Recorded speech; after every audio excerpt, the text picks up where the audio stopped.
এবার আমরা দেখবো ডাবল রুলিং বা বক্স রুলিং। এখন ডাবল রুলিং বা বক্স রুলিং কি? আমরা জানি হরিজন্টাল রুলিং বা ভার্টিক্যাল রুলিং এর ক্ষেত্রে দুইটা করে দিক থাকে, কিন্তু ডাবল রুলিং বা বক্স রুলিং এর ক্ষেত্রে আমাদের দিক থাকবে তিনটা। এখানে আপ ডাউনের সম্পর্ক থাকবে, অর্থাৎ এখানে হরিজন্টাল আর ভার্টিক্যাল মিলে এই রুলিংটা হয়।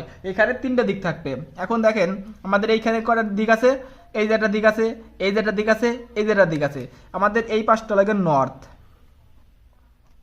যদি এটা নর্থ হয়, এটা সাউথ, এটা ইস্ট হলে এটা ওয়েস্ট, এটা আপ, এটা ডাউন।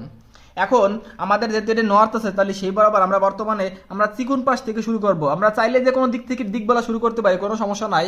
তবে আমাদের সুবিধার্থে আমরা যদি চিকুন পাশ থেকে শুরু করি তাহলে আমাদের একটু সুবিধা বেশি হবে। তাহলে আমাদের দেখতে হবে প্রথমে আমাদের জয়েন্টটা কোনটা, এটা লাগেন আমাদের জয়েন্ট। তাহলে বাকি তিনটে, একটা দুইটা তিনটা, এই তিনটা হচ্ছে আমাদের দিক বলে গেছে। এখন প্রথমে আমরা ধরেন এই পজিশনে আসি, এখান থেকে আমরা এই পজিশনে যদি আসি তাহলে এটা লাগেন ওয়েস্ট। এই জায়গার থেকে এই পজিশনে লাগেন কি ওয়েস্ট। ওয়েস্টের থেকে ফিরে আবার গেছি লাগেন নর্থে। ওয়েস্টের থেকে নর্থে, নর্থের থেকে গেছি আপে।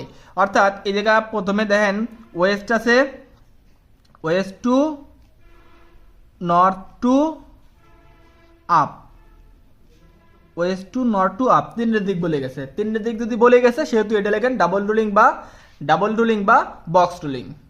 তো এবার আমরা আবার একটু রিভাইজ দেই, যে আবারও বলি যে আমাদের রুলিং দুই প্রকার। রুলিং কয় প্রকার? রুলিং আমাদের দুই প্রকার। রুলিং আমাদের দুই প্রকার, একটা হরিজন্টাল, একটা ভার্টিক্যাল। এখন রুলিং হরিজন্টাল হয়েছে না ভার্টিক্যাল হয়েছে সেটা চেনার জন্য আমি কি করব? সেটা চেনার জন্য আগে দেখবো যে রুলিং এর ভিতরে আমার আপ ডাউনের সম্পর্ক আছে কিনা।